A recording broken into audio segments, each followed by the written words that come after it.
लोग कैसे? तो मैं अपने गांव की टापू पे आई हूँ। आप लोग देख सकते हो कितना तेज से बाढ़ आया है। इधर देखिए, दिखाइए दीदी। और यहाँ पर देखिए मतलब पुल है, तो पुल से पानी आ रहा है। आप दिखाइए जूम करके दीदी। यहाँ पर मछली कितना सारा, इतना बड़ा बड़ा मछली है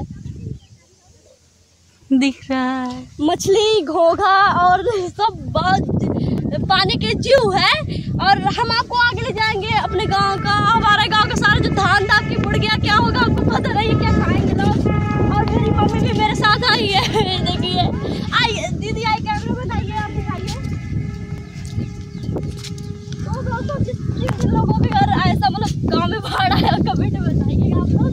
और दिखाइए हम आपको, यहाँ पर तो मतलब कुछ जगह तो कोई बचेगा नहीं। आपको लग रहा है कि नॉर्मल पानी नहीं है, इतना बहुत ही गहरा है इसके साइड में। जल्दी जल्दी आइए।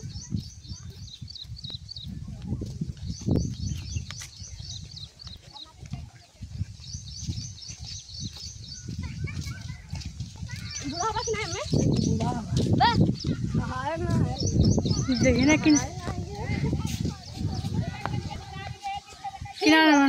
बोलो। तो आप लोग देख सकते हो कितना ज्यादा पानी है और इतना गहरा भी है। यहाँ पर हम आपको आगे ले जाना चाहेंगे, आगे थोड़ा चलेंगे।